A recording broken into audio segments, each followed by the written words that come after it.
Hello friends, welcome to Indian study पर आपका स्वागत है। दोस्तों, आज की इस वीडियो में मैं आप लोगों के लिए हिंदी का टेस्ट लेकर के आया हूं, जो कि आपके आने वाले एग्जाम्स यूपी जेल वार्डर के लिए बहुत ही ज़्यादा इंपॉर्टेंट है। तो वीडियो को एंड तक जरूर देखिएगा, क्योंकि लास्ट में मैं आपसे क्वेश्चंस भी पूछूंगा और उसका आंसर आपको कमेंट बॉक्स में बताना होगा। साथ ही साथ इस वीडियो की पीडीएफ डिस्क्रिप्शन में टेलीग्राम चैनल का लिंक दिया हुआ है, वहां से आप प्राप्त कर सकते हैं। पहला क्वेश्चन, निम्नलिखित में से नासिक व्यंजन कौन सा है? जो नाक और मुंह दोनों से बोला जाता है उसको हम नासिक व्यंजन कहते हैं। मोस्टली नाक की ज्यादा विशेषता होती है। तो देखो यहाँ ये जो है वो एक नासिक व्यंजन है। दूसरा ऑप्शन आपका बिल्कुल करेक्ट। स्थान के आधार पर बताइए कि मूर्धन्य व्यंजन कौन कौन से होते हैं, तो जल्दी बताओ। मूर्धन्य व्यंजन कौन कौन से होते हैं? तो आपका जो सही आंसर हो जाएगा वह हो जाएगा आपका डा और ला। ये मूर्धन्य व्यंजन है, यानी कि इस क्वेश्चन का तीसरा ऑप्शन आपका बिल्कुल करेक्ट। लड़का की भाववाचक संज्ञा क्या होगी? तो लड़का की भाववाचक संज्ञा क्या होगी? लड़कपन। दूसरा ऑप्शन आपका बिल्कुल करेक्ट है। निम्नलिखित में से कौन सा शब्द स्त्रीलिंग और पुल्लिंग दोनों है? यानी कि एक ऐसा शब्द जो स्त्रीलिंग और पुल्लिंग दोनों की तरह यूज होता है उसको हम क्या कहते हैं?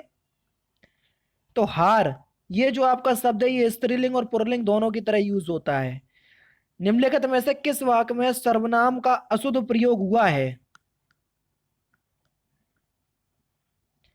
तीसरा ऑप्शन, मैं तेरे को एक घड़ी दूंगा। गलत बात है, ये तो गलत तरीके से बोला। निम्नलिखित में से क्रियाओं में से कौन सी क्रिया अनुकरणात्मक क्रिया नहीं है? तो आपका सही आंसर हो जाएगा झुटलाना। ये अनुकरणात्मक क्रिया नहीं है, यानी कि तीसरा ऑप्शन आपका बिल्कुल करेक्ट। फड़फड़ाना, मिनमिनाना, हिनहिनाना, ये यानी कि ये करुणा से भरी हुई है, समझ रहे हैं ना? इसलिए इसे अनुकरणात्मक क्रिया कहेंगे। जो करुणा से भरी हुई नहीं होगी उसको हम अनुकरणात्मक क्रिया नहीं कहेंगे, जैसे कि जुटलाना। ठीक है ना? नेक्स्ट क्वेश्चन आपके सामने। निम्नलिखित में से किस शब्द में प्रत्यय का प्रयोग हुआ है? तो किस शब्द में प्रत्यय का प्रयोग हुआ है? धन्य के शब्द में। इसमें एक प्रत्यय लगा हुआ है। चौथा ऑप्शन करेक्ट। प्रत्यय किसी भी शब्द के पीछे लगाए जाते हैं। सुत शब्द को स्त्रीवाचक बनाने के लिए किस प्रत्यय का प्रयोग करेंगे? तो आप किस प्रत्यय का प्रयोग करेंगे? आ प्रत्यय, यानी कि इस क्वेश्चन का सुता हो जाएगा। दूसरा ऑप्शन बिल्कुल करेक्ट। हिंदी दिवस कब मनाते? सभी लोग जानते हैं, कब? 14 सितंबर को। दूसरा ही ऑप्शन आपका बिल्कुल करेक्ट है। नील कमल में कौन सा समास है? नील कमल में, नील है जो कमल, तो नील कमल, और है जो कि जहां हिंदी निकलती है वहां कर्मधारय समास। समझ गए? दूसरा ऑप्शन करेक्ट। निम्नलिखित में से कौन सा शब्द अंबर का अनेकार्थी है? अंबर का अनेकार्थी शब्द, चार ऑप्शन आपके सामने ये दिए हुए हैं। गगन, पृथ्वी, चंद्रमा, वायु। अंबर का अनेकार्थी, तो आपका सही आंसर हो जाएगा पृथ्वी। ये अंबर का अनेकार्थी शब्द होगा। अचल शब्द का एक अर्थ स्थिर है, तो दूसरा अर्थ कौन सा होगा? एक तो स्थिर है, दूसरा अर्थ हो जाएगा निश्चल, उसका भी मतलब वही होगा। दूसरा ऑप्शन करेक्ट। निम्नलिखित में से कौन सा शब्द प्रस्थान का विलोम शब्द है? तो प्रस्थान का विलोम शब्द हो जाएगा आगमन। पहला ही ऑप्शन बिल्कुल करेक्ट। निम्नलिखित विलोम युग्मों में कौन सा एक शब्द युग्म शुद्ध नहीं है? आयत का निर्यात बिल्कुल ठीक है। पाप का पुण्य, ये आपका बिल्कुल क्या हो जाएगा? करेक्ट हो जाएगा। बद्ध मुक्त, नूतन का सनातन, कौन सा शुद्ध नहीं है? तो यहाँ पर सही आंसर हो जाएगा चौथा ऑप्शन। नूतन का विलोम शब्द पुरातन होता, यहाँ पर सनातन लिखा, तो यहाँ पर आपका गलत आंसर हो जाएगा ये। ठीक है ना? तो ये युग्म जो है वो गलत दिया हुआ है। समझ गए? चलिए नेक्स्ट क्वेश्चन की तरफ बढ़े। बिडौजा का पर्यायवाची शब्द क्या होगा? बिडौजा का, तो बिडौजा का पर्यायवाची शब्द क्या हो जाएगा? इंद्र। इंद्र जो है ये बिडौजा का पर्यायवाची होगा, यानी कि इस क्वेश्चन का कौन सा तीसरा ऑप्शन जो है वो आपका बिल्कुल क्या हो जाएगा? करेक्ट हो जाएगा। नेक्स्ट क्वेश्चन की तरफ बढ़ते हैं। मछली का पर्यायवाची कौन सा शब्द नहीं है? मछली का पर्यायवाची कौन सा नहीं है? जल्दी बताओ। तो आपका जो सही आंसर हो जाएगा वह क्या हो जाएगा? मछली का कौन सा पर्यायवाची नहीं होगा? अंबर। ये अभी हाल ही हमने पढ़ा कि पृथ्वी का है, तो मछली का कहाँ से हो जाएगा, है ना? नेक्स्ट क्वेश्चन की तरफ बढ़े।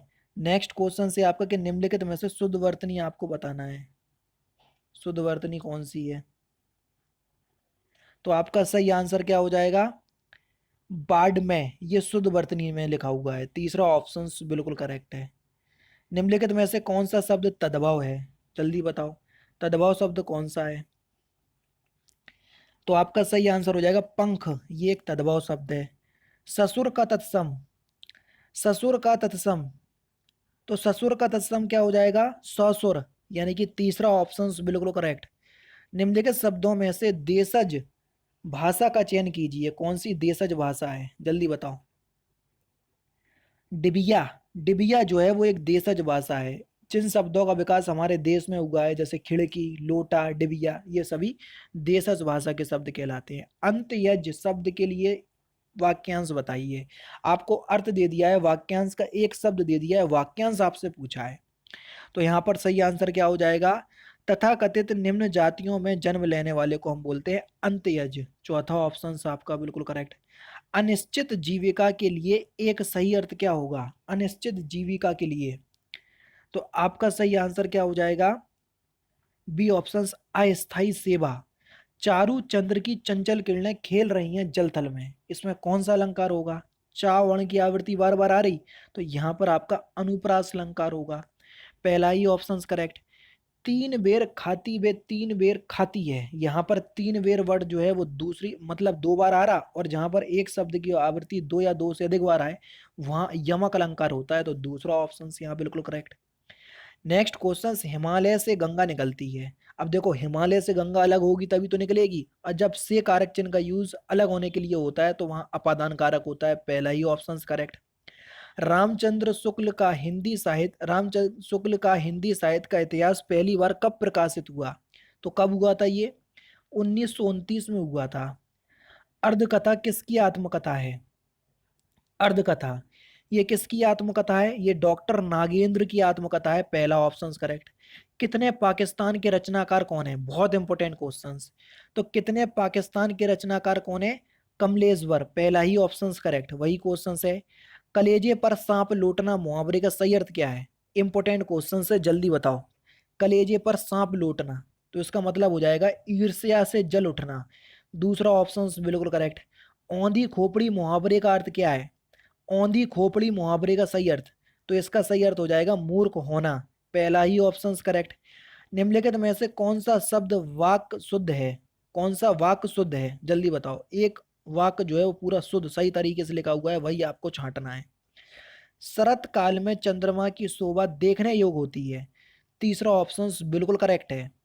नेक्स्ट क्वेश्चन, निम्नलिखित में से कौन सा वाक्य शुद्ध है, वही आपको छांटना है। शुद्ध वाक्य, सुरेश को एक पीती लिखना है, ये तो गलत है। सुरेश ने एक पाती लिख, गलत है। सुरेश के लिए एक पत्र लिखनी है, गलत है। सुरेश के लिए एक पत्र लिखना है, ये बिल्कुल ठीक है। पढ़ करके ये आपको पता चल जाएगा। देखो अब उन 39 और 40 में क्या करना है, एक वाक्य को चार भागों में विभक्त कर दिया गया है। जिस वाक्य में गलती है या जिस भाग में गलती है वही वाक्य आपको चुनना है। वकील की बात श्रवण कर मेखला निकट खड़ी वृद्धा के कंधे पर सिर रखकर एक लय में रोने लगी। श्रवण कर क्या होता? सुनकर होता, तो ये तो श्रवण कर लिखा, तो पहले ही भाग में गलती है। उनके पिता की मृत्यु उपरांत के बाद उनके चाचा उनके संग रहने लगे। अब इसके किस पार्ट में गलती है इस वाक्य के, तो आप मुझे कमेंट बॉक्स में बताएंगे। बहुत सिंपल है, मुझे यहीं से दिख गया, तो आप मुझे कमेंट बॉक्स में बताएंगे कि इस वाक्य के किस पार्ट में गलती है। तो दोस्तों ये था आपका हिंदी का टेस्ट, जो कि मैंने आपको प्रोवाइड करवा दिया। 35 इंपॉर्टेंट क्वेश्चंस हैं।